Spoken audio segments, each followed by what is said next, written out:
Welcome to watching my video on Camino de Santiago, the Northern Route. I traveled it in 2023 from the beginning of May until the beginning of June. I had a really fantastic time. I recommend it to absolutely anyone. If you ever considered it, that's your sign that you need to go. Kanat pehkupannut. Aiaaugust lähete välja. Autod sõidavad üle teist. Mine tagasi koju.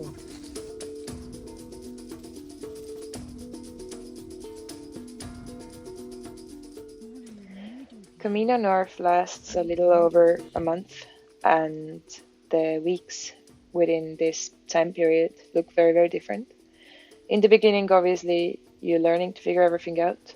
It starts from Basque Country, and the food scene there is just unreal. I am a massive, massive food lover, so I indulged insanely. And I think San Sebastian may be one of my new absolute favorite places of all time.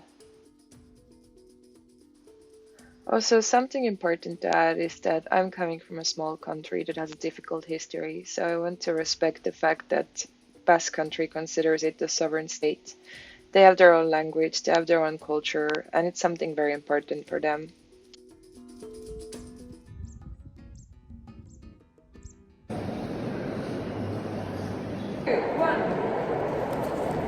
Looking at the map, here's Santiago de Compostela in Spain. There are a number of ways down to this city, but the most famous routes are Camino North and the French Way. The French Way starts from somewhere here and it goes through the mainland all the way to Santiago de Compostela. The Northern Way starts from a bordered town called Irún, here by the coast, and goes all the way by the coast and then drops down from here to here. And a better way to look at it is from a map like this. There are so many cities that the route goes through from, and there is so much to talk about regarding each and every one of these cities and everything in between. But that is the secret magic that is for you to discover when you go and do your own Camino. My favorite cities were San Sebastian and Gijón. And that name is pretty funny to say, especially if you say that many times in a row.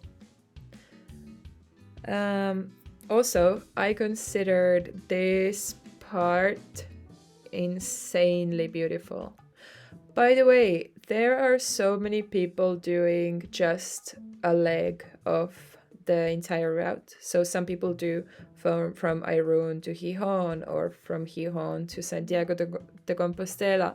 Or some people actually start from these towns and they just do the last 100 kilometers. So if you don't have the time or the finances to do the entire route, then don't worry at all. Just pick the part that you find most interesting and do that. By the way, if I was in this situation, I would not pick the last part because that part is the most busy and it had all the people joining in the last few days. So it just starts feeling a little weird because you've traveled together with this pretty much the same group of people for 800 kilometers and you look dirty, your things are a little bit broken, you're tired and you have a really dark tan. So joining with all of these people here who are wearing clean clothes, who are very chirpy and very clean and full of energy, I almost feel like next time I'd go from here to here and then jump on a bus and just skip the last part. Still, arriving to Santiago de Compostela is really cool, so maybe just finish wherever you can and just take the bus down, see the church, it looks amazing. I used these two apps. I highly recommend getting apps because you're gonna get lost, and it's better if you just have the electronic app with you as well. And don't worry, you don't have to look at it all the time. There are signs on the road and you'll be totally fine. You don't have to keep your nose in your phone. But it's just better to have that than not.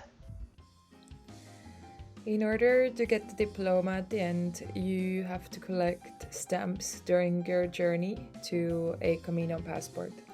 And I actually never figured out what's the correct way to get the passport. I asked around in the first town and met some people who had a spare one, so I got it from there. But I think there is a more official way to get it. It doesn't really matter as long as you get it. And it's also really fun. It's a really, really nice memory. Ah, yeah, so this was fun. This was one of the times that I got up super early. I think I started walking. I think I got up at like 5 and I started walking, and I was alone on the road, and I saw this amazing sunrise. Um, and it was raining and it was so cold, but it was so cool.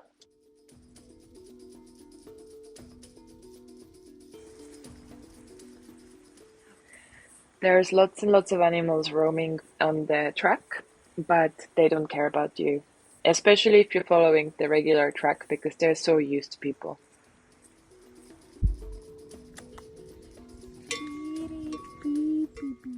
So, what's coming up is a really close spot. Part of the journey was to take a little boat like that to get to the other side, and it cost €4 that you paid cash straight to the captain.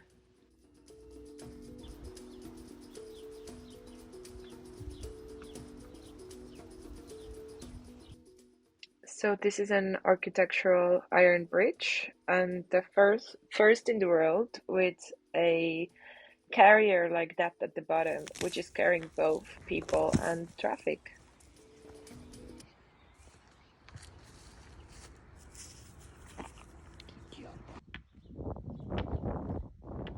So this ended up being a very significant night for me. I completely miscalculated. It was in the middle of nowhere. It was super late and there was nothing nearby.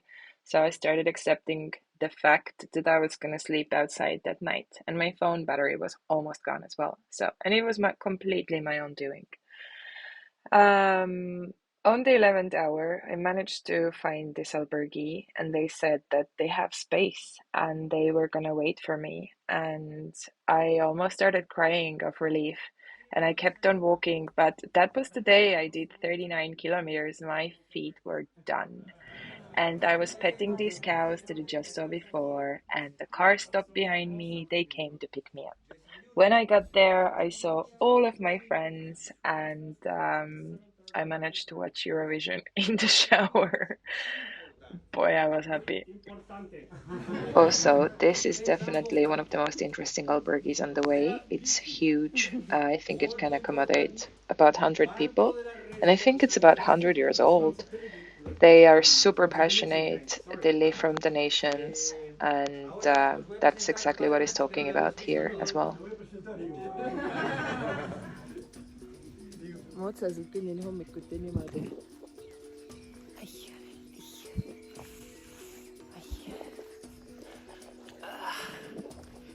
Mul ei ole absoluutselt seda tunnet, et mul jõudu poleks, et ma ei jaksaks kõndida. Ma tunnen, et ma võiks kõndida 60 kilomeetrit, et jõudu on nii palju, aga jalad on nii valusad lihtsalt. Iga hommik hakkab sellise kõnniga ja siis mingi aja pärast avastan, et okei, täitsa kiiresti kõnnin juba. And the good old laundromats. I really love visiting laundromats, and I really love watching the clothes spin in there.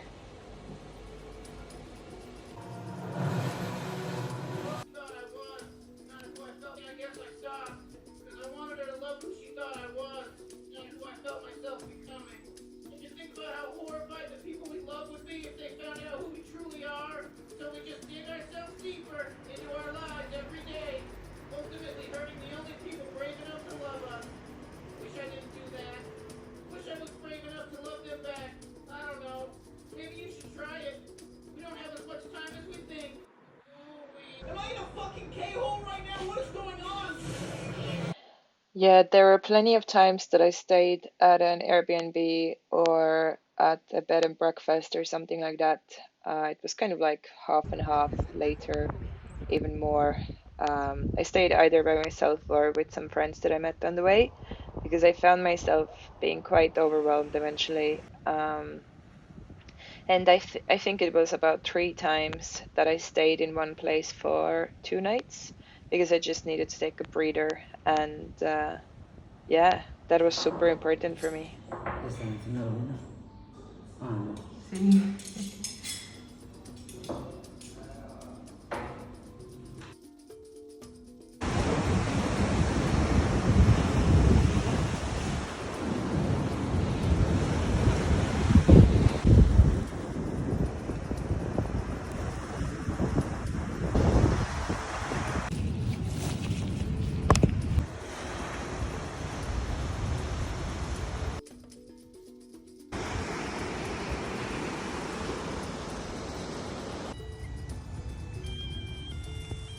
This sound drove me nuts. I had walked completely off track for about 3 hours. I'd seen no one.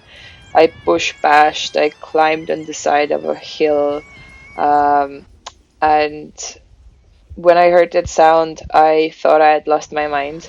I just could not understand where it was coming from. I would have considered an alien contact over discovering an old guy playing a bagpipe by the beach alone in the middle of nowhere. I bursted out laughing so hard, and I thought at that moment that life is just wonderful.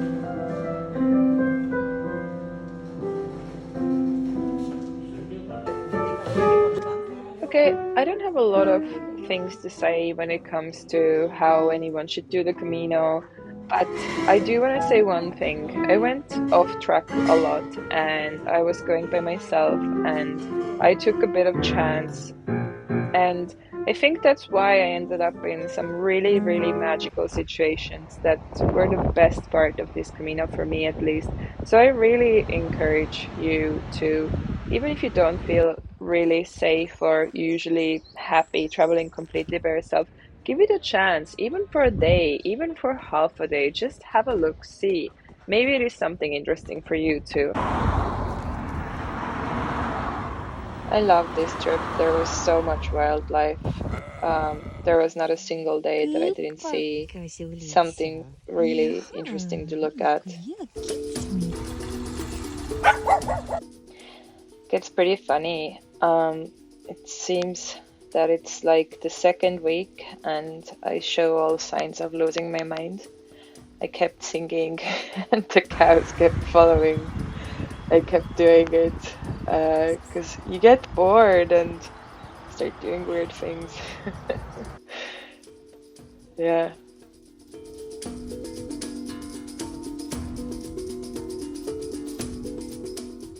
I took this video to send it to my friend because I was complaining about having to go up and down all the time. Actually, eventually going up the hill becomes super easy because of how your feet are positioned. It's coming down that's harder. But I had a day where I didn't prepare and I didn't look at the map before starting the day. So I didn't notice that that day included going up to altitude of 400, down to zero, and then up to about 500 or 600 again, and down to zero. These are not correct numbers, but it's something along the lines. And I had only had one espresso, one sandwich, and one orange juice that morning. And up until 6 in the evening, I had only 6 peanuts and water. There was meant to be a cafe on the way, but I got there and it was closed. So, boy oh boy, was I over it. And you'll see on the way either you see someone crying or you hear later that someone was crying or having a really tough time, and that is part of this. You're not gonna have a day like that every day or majority of the days, but you're definitely gonna have a chance to have a good look at yourself. And sometimes it sucks, but it's the best place to have these experiences because all the people around you relate to you and you feel really sane.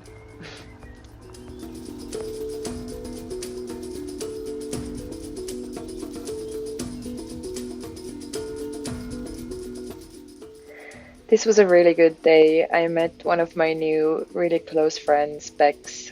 She traveled with her dog, Ginny. Ginny had a little backpack and she looked like a combat wombat, and she was the most adorable dog ever.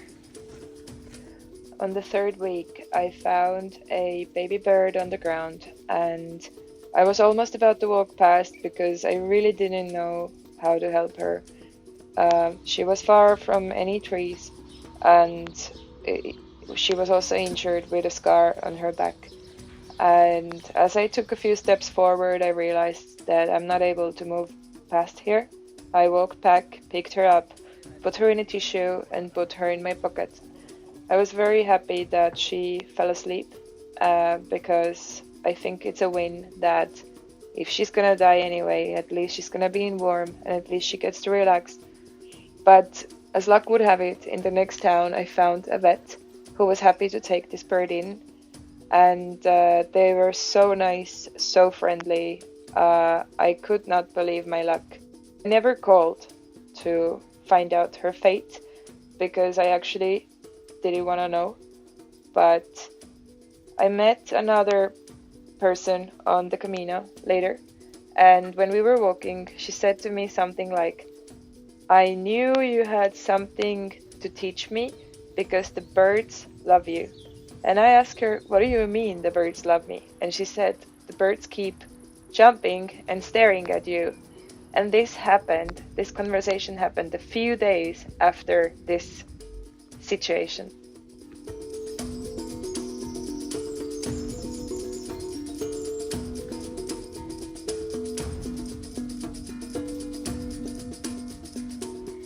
I was listening to Terry Pratchett audiobook called The Thief of Time, which is talking about the alchemy of time, basically. And I walked past a cafe, which I didn't want to go into, but I had a very, very strong feeling that I have to go in there. And I went in there, and this is what I saw. I'm sorry, but this is insane.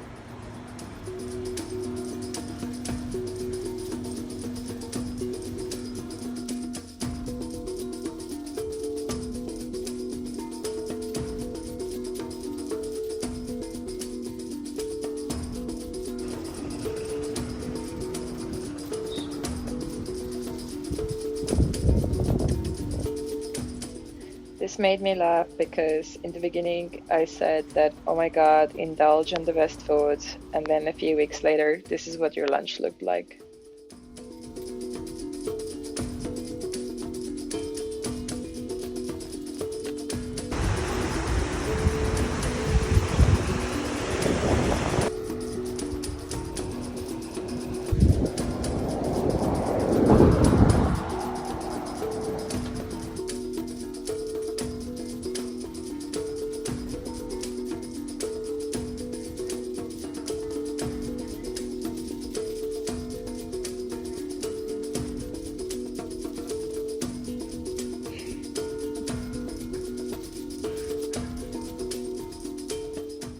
So this is a video I took for my friends Bex and Danny. These are two amazing girls that I met on the Camino.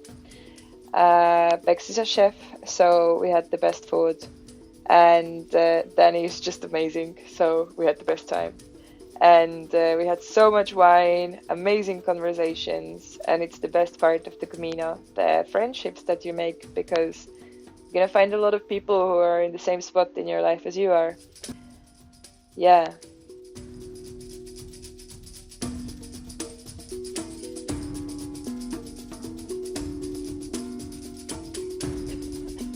It would be this morning when this happened. I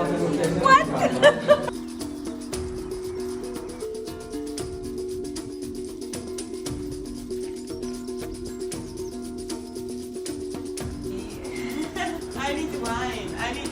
Yeah, that's funny.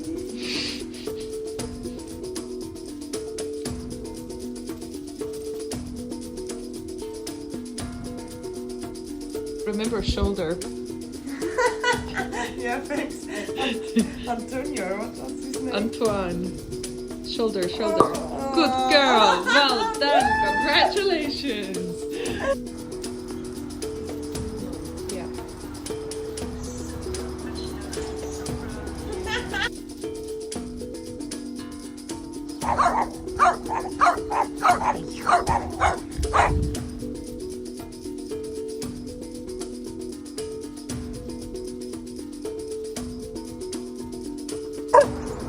Oi, gå här, oj.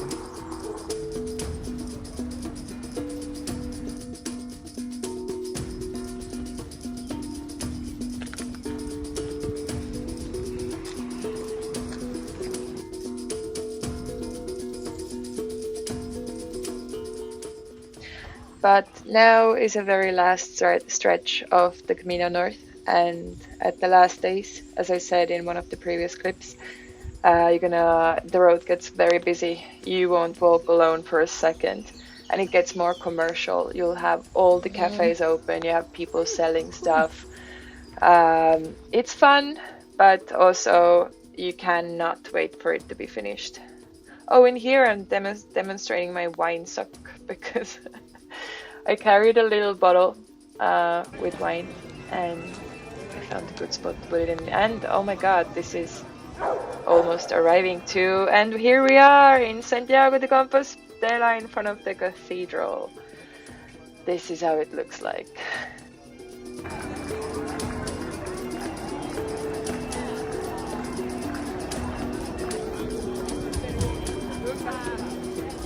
Oh my god, I'm done. Done over 800 kilometers. I'm finally here. As mentioned before, arriving to Camino de Santiago is exciting, but it's overwhelming. It's super loud, you're back in the city, you're done. It's so full of tourists, it's so unusual to you after a month of traveling in a lot of solitude. The cathedral is amazing, you have to see it from inside, it's so worth it. And yeah, I felt that as soon as I was done, I wanted to get out of there. I wanted to leave Santiago and go to sleep and wake up knowing that I don't have to carry 12 kilos on my back anymore.